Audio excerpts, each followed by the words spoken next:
Welcome to the opening episode of the College Huddle. I am your host, Eric Boggs, and I am joined by Michael Allen from the Fanatics show.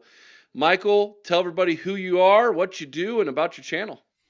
So Eric already mentioned, my name is Michael. I am from the Fanatics show. Me and my partner Skylar started this podcast about a year and a half ago now, before the 2023-2024 football season. Um, we go live every Sunday at 5 o'clock Central, 6 o'clock Eastern Time. We talk everything from football to men's and women's basketball to baseball and softball. Um, you can find us on all major social medias, obviously YouTube, and then Twitter, Facebook, and Instagram. And we're also on Spotify and Apple Podcast. Excellent, Michael, and you guys are far and away my favorite Tennessee podcast. I enjoy following. You guys do great work. All right, let's not beat around the bush anymore. We're here to talk about Nico, starting Yeah. quarterback and everything that went down there in Knoxville. Let's just for everybody who's come up, just kind of bring everybody up to speed. What happened? Where we're at. So last Thursday, let's see, I believe that date was the 10th, if I'm not mistaken. Yes, the 10th. So reports came out from Pete Nako's on three that Nico's representatives were in contract disputes with Tennessee as far as the money he was making going forward. Um, that night, Nico's father came out, basically just absolutely dogged Pete Nako, saying, nothing of the sort is happening, anything like that. That night, there was a quarterback meeting, a position group meeting at Joey Halsley, the offensive coordinator / quarterback coach's house. They had a dinner, great meeting, and all that. Nico was present. Friday morning rolls around, the morning before the orange and white game, and Nico is a no-show at practice. Didn't tell anybody whatsoever that he was not going to be there, just no call, no showed at practice. So reports start flying everywhere that Nico's entering the transfer portal. All these rumors are circling everywhere. Saturday morning, or actually back up, Friday evening, there was a statement made by the university that they were not going to blink an eye when it came to the Nico situation, which really had people start talking. Does this mean that they're not going to blink an eye at him not showing up? They're not going to blink an eye as far as letting him move forward with the program? What does this mean? Saturday morning before the orange and white game, Josh Heupel addresses the team and says, Nico Iamaleava is no longer a member of the program. We are moving forward without him. And that led to a lot of Vols fans, and not just Vols fans, but college football fans in general, saying, good on Tennessee for this.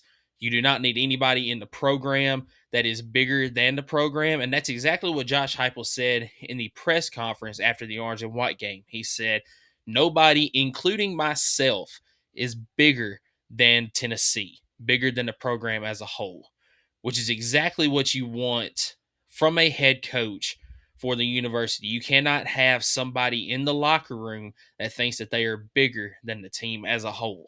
So, since then, Nico has entered the transfer portal. Tennessee moves ahead with redshirt freshman Jake Merklinger and with true freshman George McIntyre. Reports circling that Tennessee is looking for a transfer portal quarterback. Still, nothing to this point, but that is where we sit as of right now with the Nico situation. And to update everybody on Nico, what is his current situation? It sounds like he's talking with UCLA, yes? Yes, he's in talks with UCLA. Thought that it was going to be a done deal as of, I believe it was Wednesday. Colin Cowherd reporting that it was a done deal, Nico going to UCLA. Since then, it has come out that it is not a done deal. They're still in talks with UCLA, but nothing is confirmed that that is where he's going to be going. Okay. Is that kind of where you feel this ends up for him? Is back home in California at UCLA? Yeah, I said Sunday on the podcast that I feel like he goes back to the West Coast, whether that be UCLA, USC, Oregon. And that's another thing. There was reports that Dan Lanning contacted Josh Heupel that Nico was shopping around. His representatives, his father, all that were shopping around looking for bigger deals out somewhere on the West Coast, Oregon being one of them. That's all speculation, but I have heard unconfirmed sources out of Knoxville saying that it was not Dan Lanning himself, but it was somebody under Dan Lanning's authority that notified Knoxville representatives. Like I said, that's still unconfirmed sources, but that is sources from Knoxville that I have heard say that. Do you think he ends up playing for less money? I think he's going to have to. I don't think anybody is going to give him anywhere near the $4 million that he's asking for. And what has he done? You as a college football fan, I'm going to ask you this question: what has he done to deserve $4 million on the field? Me personally, as a Vol fan, I don't think he has deserved a $4 million. Now, was he a good enough starting quarterback to lead a team to the college football playoff for the first time ever? Yes. Did he also ride a very, very good defense and a generational talent running back? Yes, he did. But he was the quarterback of the team that made it to the college football playoffs. But we said it on Sunday, Skylar and I, 11 of his 19 touchdowns this past season were against a group of 5 teams, those being Kent State, who was the worst team in FBS last season, UT Chattanooga in the first game of the season. That's an FCS school. And NC State, I think he threw for 2 touchdowns in that one, also threw for 2 picks. And then UTEP being the other team. 11 of his 19 touchdowns were thrown in those 4 games alone. I'm sorry, 4 of those remaining 8 touchdowns were thrown against Vanderbilt in the final game of the season. So you do the math there. 4 touchdown passes thrown in 7 SEC games when you take out Vanderbilt. To me, he has not done anything deserving of the $4 million that his group of representatives, his family, and all that are asking for. Yeah, I was just taking a look at his stats from last year. 213 completions on 334 attempts. It's a completion percentage of 63.8, 2,616 yards, 19 touchdowns, like you mentioned, 5 interceptions, and 11 of those 19, or really 15 of those 19, I guess you could say, came in 5 games. Yeah. Not the kind of stats that warrant a 4 million, or at least a $2 million pay raise, as he was asking, or double his pay. Um, this seemed to ruffle the feathers of a lot of college football fans, not just those in Knoxville rooting for the Volunteers, but just college fans in general across the board. This definitely feels very much like an NFL type of move, like holding out of training camp for a bigger contract, or you're coming down to the end of your contract and you're wanting to be extended, etc. Um, and I think for college football fans in general, this is something that they don't want in the game, because what makes college football different than the NFL is the amateur status. Now, that amateur status is quickly going by the wayside. It Yes. seems like every single year it's further and further away in the old rearview mirror, and we're getting more and more NFL light here. Your overall opinion of how he went about doing this, and do you think we're going to start to see this more often? I think that people are going to try to do it more often. I hope that more teams will take a stand the way that Tennessee did. I know we each conference in the college huddle, we kind of have our own group chat on the Twitter machine. And after all of this went down, in our SEC group chat had Daniel, a good friend of ours from the Gator Truth podcast, a member of the college huddle, said, how we feeling about this whole situation? Personally, I stand with Tennessee. And for a Florida Gator fan to say something like that, Right? that means something more than football. So I think that more schools need to make sure that they stand up, and Tennessee kind of set the precedent on it. I think we are going to see people stand up to it, but yes, people are still going to try. You're going to get people that think they are better than they really are. You're going to get family members that try to influence these people to think that they're this next big thing that needs to ask for more money. And as far as the Nico situation goes, he did not handle this correctly. Now, he is obviously at fault because he's the player that is doing these actions. But he's also got a lot of outside influence, whether it be from the representatives, which he does not have an official agent. It's, I believe, family members and maybe some advisors that are influencing him to do this. Obviously, they're getting paid something, which is why they are asking for more money. They think that they need more money as well. So he is getting influence from them. He also has a very influential father that I know for a fact, because of very reliable sources, he is constantly calling, texting, emailing, whatever, with coaches, members of the staff, members of the school, trying to get his input on things when it comes to Nico and to the team, the offense, all this stuff in general. So when you've got somebody like that that is really influencing you, then it's not going to lead to a good situation. And Nico is just he's gone about things the bad way due to this influence around him.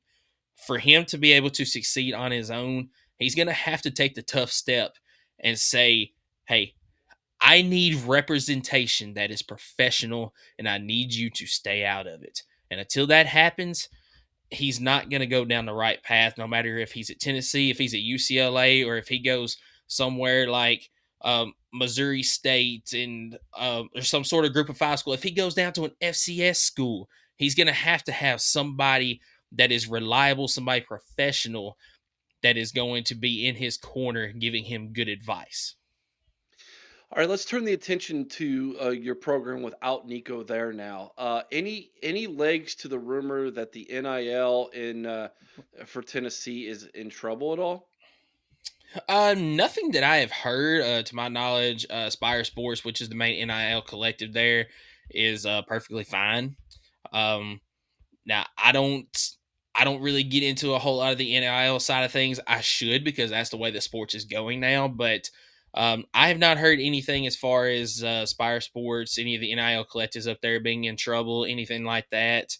There could be some things that I don't know about, but to my knowledge, there is no trouble with the NIL collective up there. Well, at least they're gonna have $2 million more now. I mean, there is gonna Exactly. be Yes. there's gonna be Yes. that. So you bringing that up right there, that leads to a question that a lot of people have brought up. So do we take this $2 million right here? We try to go and get a quarterback, Hmm. or do we go and we put that towards pieces to help one of our two talented freshmen going into next season? I've got two ways of looking at this. If you're going to go get a quarterback and he's any good, he's got to be your starter. So if you're going to spend $2 million on a quarterback, he's got to be day one starter for next season.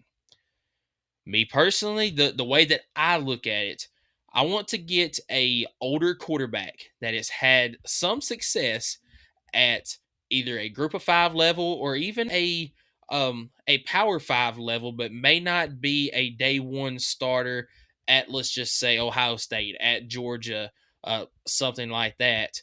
But tell them, hey, you've got a chance to compete for this starting role, because I've got two talented freshmen right here that I feel like can go and start day one. But having you in the room not only gives us a depth piece, but it gives us another competition trying to give these guys a chance to win this battle. That's the way I want to see it play. You go and get a guy that is able to compete for the starting role, but you can't tell him that he's going to be a day one starter for two reasons. One, that really hurts the room right now, because that tells the guys, hey, I don't trust what I've got in the room right now, that you can go out next season and you can lead this team to the places that we want to go. And two, that hurts you in recruiting for the next few years. We've got five-star quarterback Faison Brandon in the 2026 class that is, number one quarterback in the class. What's that say to him If when you've got a 4-star and a 5-star sitting in the room right now, and you go out and get a guy and tell him, "Hey, you're my day one starter," that tells me if I'm Faison that, hey, I don't really trust you to come in day one and do something. I just want you to sit around a little bit and try to develop, and then I'll put you in when I think you're ready. So that's what I think that they should do, is go get somebody that has had success at a group of five level, even a lower power five level, to compete for that starting role. And you use the rest of that 2 million there, because you're going to have to pay him something to come here. Use the rest of that 2 million to go and get pieces to help out these talented freshmen that you have. What about a senior graduate transfer such as Steve Angeli from Notre Dame? I absolutely love Steve Angeli. I would love to have him come down, but once again, I would tell him, hey, you have a chance to compete for this starting role. You cannot tell him you're going to come in and be a day one starter. Now, does he come down if you tell him that? I don't know. But I don't think, because I think that it would be toxic to the room as a whole if you tell Steve Angeli, hey, you're going to be a day one starter here, even though I've got two talented freshman quarterbacks back here in the wings that could start, but because you've got experience, you've got a leg up on these guys, I'm going to start you instead. I just feel like that's going to create a toxic environment in that room if you were to do that. So I've seen Steve Angeli play. I would love to have him come down. Do I think he'll come down if he's told you have a chance to compete? I don't know.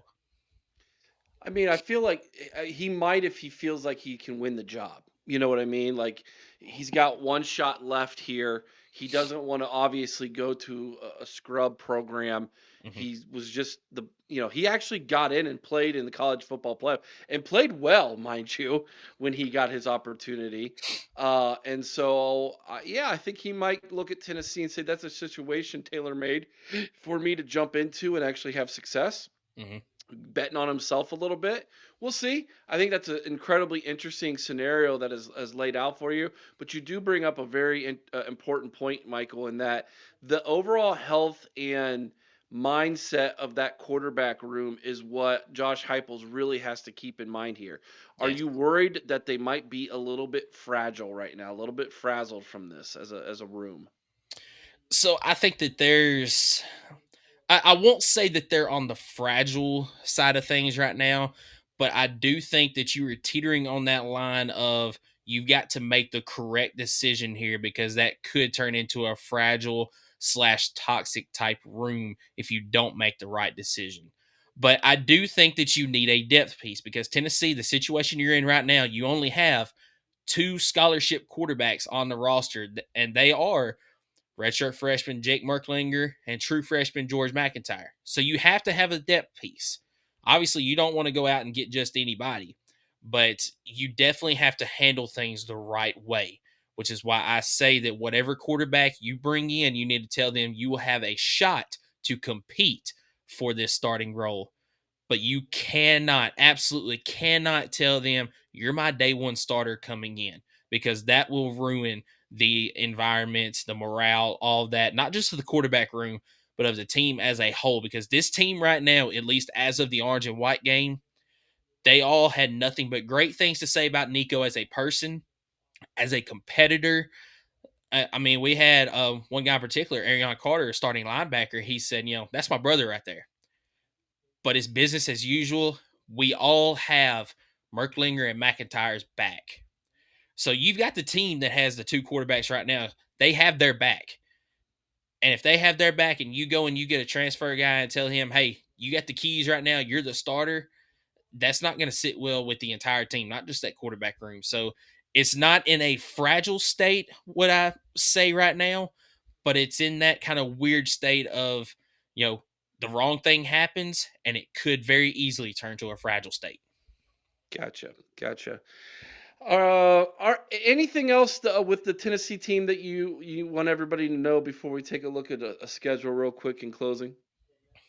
Nothing I could think of right off the top of my head. Just I'm really excited to see the group of young people that we have. We had a lot of freshmen in the orange and white game that really showed out on the offensive and defensive side of the ball.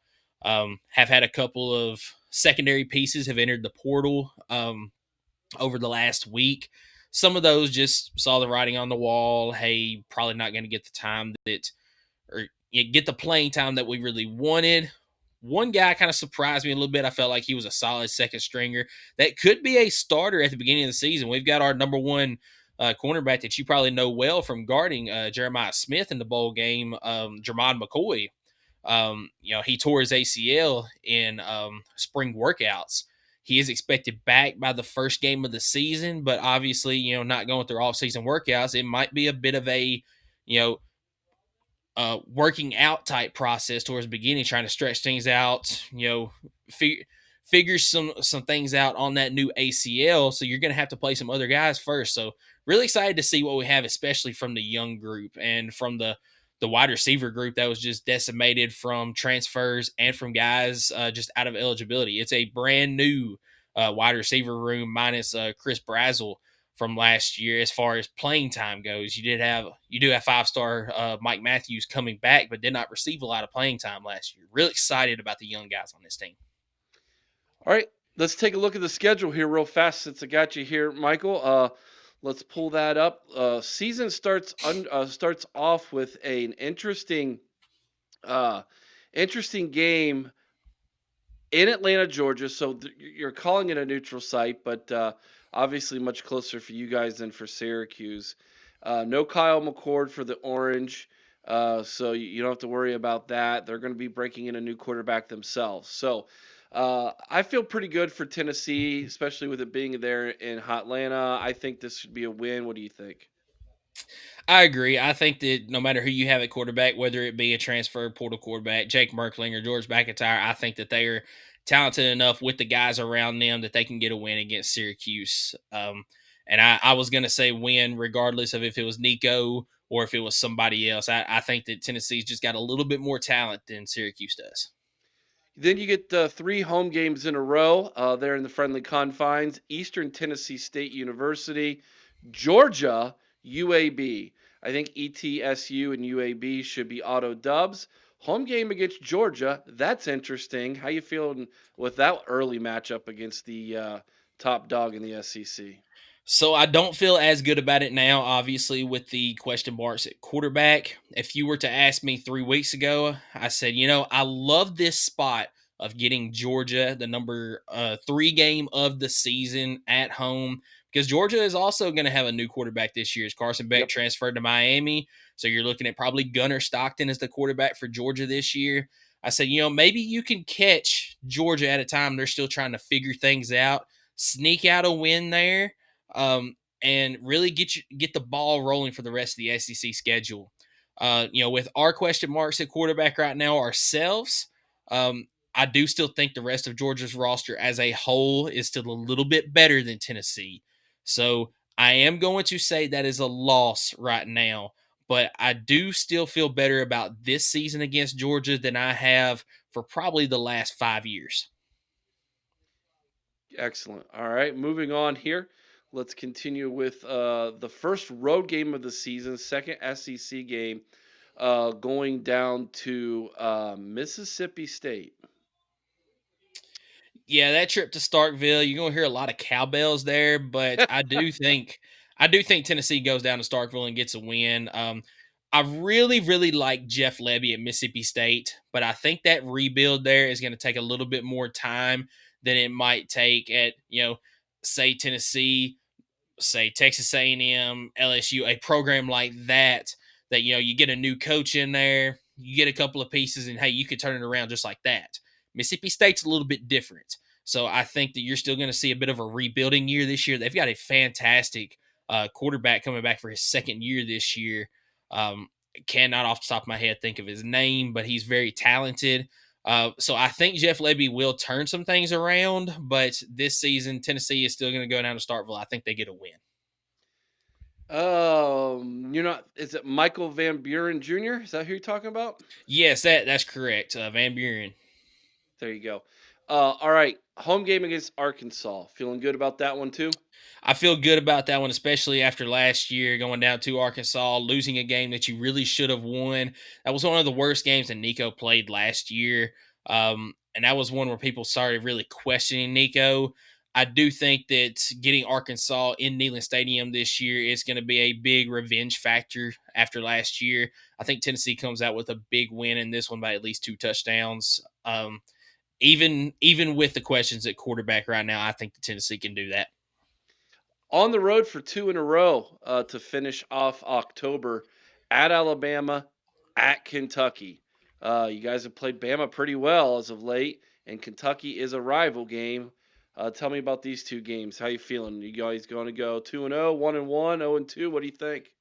Once again, it's a situation where I feel like if you had asked me 3 weeks ago, I would say yes. I think we go down to Tuscaloosa. I think we pull out a win this year on the road. Um, Alabama's got some questions at quarterback right now as well. Apparently, there's a pretty good battle going on with Ty Simpson. They've got a freshman that's also battling for that, and I think another transfer that is also battling for that quarterback position there. But I do think that, still with Kalen DeBoer there, Alabama has got more talent. I think Josh Heupel is a little bit better coach to this point in the SEC. Overall, Kalen DeBoer is a better coach, but I think Josh Heupel has established himself in the SEC a little bit longer. He knows a little bit more in the SEC. So I feel like Heupel could have an advantage there.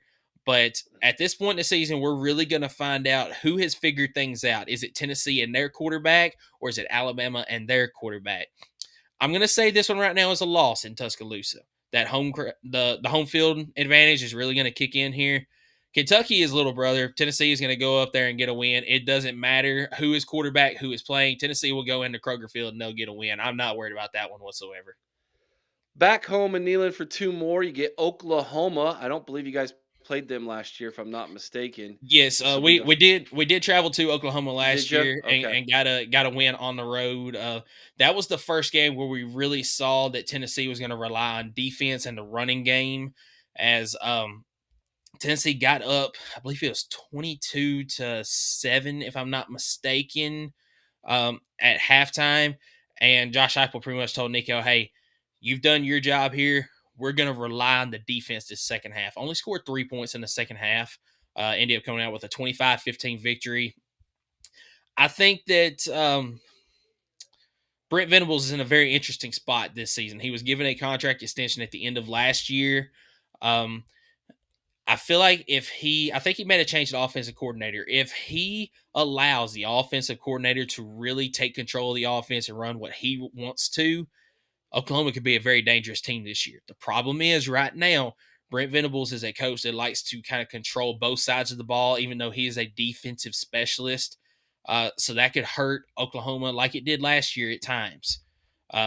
So I am going to say that Tennessee gets another win against Oklahoma this year, the home crowd being a big factor in this one, but going to be a very interesting spot to see what Oklahoma does this season, and especially at this point in the season.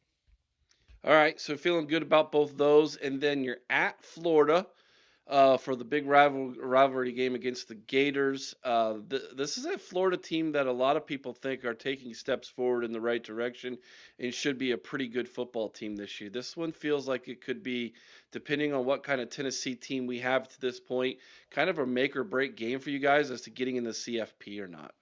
Yeah, so this is a game that even if you had asked me 3 weeks ago, I would have said this is where Tennessee loses game. Uh, DJ Lagway at Florida really scares me. He came along very well at the end of the season last year, and Florida's got some talent coming in as well as returning talent on this team. And Tennessee just does not play well in the swamp. It's something about playing down there. It doesn't matter who the coach is, who the players are. Tennessee does not play well in Florida. So like I said, even if you'd asked me 3 weeks ago, I say Tennessee slips up at this in this game. And this is a spot that I, in my lifetime, have not seen Tennessee play against Florida. It's always been about the spot that you see Tennessee playing Georgia, or even the last few years, about the spot that you see Tennessee playing Arkansas or Kentucky, somewhere in that late September to anytime in October type range. The only time, to my knowledge, that Tennessee and Florida have met late in the season like that was the 0-1 season where they were scheduled to play. I believe it was when 9/11 happened. Hmm. They were scheduled to play Florida that weekend. Of course, all games were postponed to a later date, and they played Florida at the end of the season and got a big victory then. So a very interesting spot. And Florida, over the last few seasons, has struggled early, but found something late. That's what I'm afraid of for this game right here is that Florida, whether they struggle early or not, they're really going to be hitting their stride down the stretch. And I do think that Tennessee does drop this game, unfortunately. All right, final home game. If Kentucky's little brother, what would Vanderbilt be? They're a little brother. So no, Little brother, huh? no, but believe it or not, Vanderbilt has actually had more success against Tennessee than Kentucky has. Even though on record, Vanderbilt is a much worse football team than Kentucky is. Now, this game is just a battle for the state of Tennessee, and it normally goes Tennessee's direction. You got a lot of Vanderbilt fans saying, we got Diego Pavia coming back another year. Get ready for that win over Tennessee." You need more than a good quarterback to beat a team like Tennessee. You did get a big victory against Alabama last year, but Alabama overlooked you. Now, Vanderbilt, I think, has got things in the right direction under Clark Lee. I said it this past year with Skyler. I said Clark Lee did a fantastic job of looking in the mirror at the end of the 23-24 season and saying, "Hey, I've got to change my philosophy on things before the team can turn things around." And he did. He changed his entire philosophy on things with the program, recruiting, transfer portal, the offense and defense itself. He's got that team moving in the right direction. But it's still Vanderbilt, and because of them being a private school, they're going to have some recruiting deficiencies, I guess we could say, that you're not going to see at a place like Tennessee, Ohio State, Florida, Alabama, places like that, due to the private school things that they have going on. All right. So I assume you're going to go dub there. So it sounds to me like you're looking at a 9-3 season. Is that where you're at in your mind? Yeah, I'm thinking 9-3. If you look at the FanDuel lines, they dropped Tennessee from a 8.5 projected winning total to, or sorry, they dropped it from a 9.5 projected winning total to an 8.5. Dropped it a full game because of Nico. So really, FanDuel is sitting somewhere around that 9 mark, and I agree. Now I could possibly see a a loss to, I don't know. We'll say Arkansas or Oklahoma one has figured some things out. They have a great year. They come into Neyland Stadium and they get a win. That would mark us down to 8-4. But the way the schedule plays out for Tennessee, I think it's very much in their favor to win 9 games. You do have Alabama and Florida, two of your biggest rivals, on the road. Going to be tough to win that. So that's pretty much two guaranteed losses any normal season, just looking at it. And then that Georgia game, that's the one step that Josh Heupel has not taken yet, is beating Georgia. He's beaten Alabama twice. He's beaten Florida twice. Those three right there are pretty much what each Tennessee coach is measured on. So he's still got to beat Georgia. And then you got to worry about winning these games on the road against Florida, Alabama, and Georgia, teams like that. So I do think 9-3 is realistic, probably sitting on the outside looking into the college football playoffs this season. But I would say 9-3 is a successful season for Tennessee this year. But obviously would love to make it back to the playoffs. But the way the quarterback situation looks right now, if you make it 9-3, I can accept that season. No Texas, no LSU, no A&M on this schedule, no Ole Miss. So you avoid them, which is good. You mentioned it. It sounds like it basically boils down to about a 4-game season for you guys in Georgia, Bama, Florida, and we'll say Arkansas slash Oklahoma, Yep. whichever one of those two ends up having a better season. And so, if you're able to win, say you go 50%, you go 2-2 in those 4 games, and go 10-2. I think Tennessee's back in the college football playoff, no doubt. 9-3, going to be hard to sneak in there. Mhm. We'll see. We'll see what those 3 L's look like. If they're close and they're two really good teams who might be in the playoffs, then you got a shot. So we'll see how that goes for you guys. All right, guys, you heard it from Michael there. He's looking at 9-3. My guess was probably going to be somewhere around 9-3, 8-4. So I think we're very similar looking at that schedule, Michael. Tell everybody again where they can find your podcast.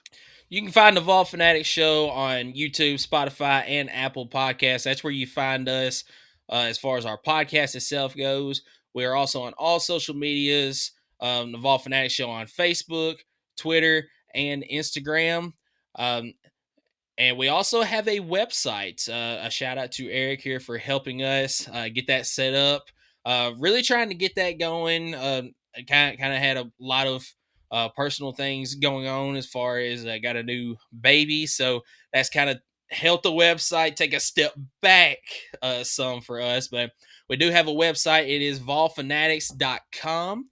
If you want to check that out, really looking to get some articles posted in the off season here. And then, of course, you can find us on the College Huddle website and the YouTube page here, along with 75 plus other podcasts just like us. There you go. TheCollegeHuddle.com is the website. You're going to want to check that out. If you haven't already, make sure you hit the like button on this video. Subscribe to the channel. That really does help us. And put a comment down in the comment section below. The algorithm appreciates that as well, so that we can get this video in front of more eyeballs and Michael can continue to grow his channel along with this one, everybody. Thanks for watching. Michael, till next time, Go Big Orange. go Big Orange. There you go.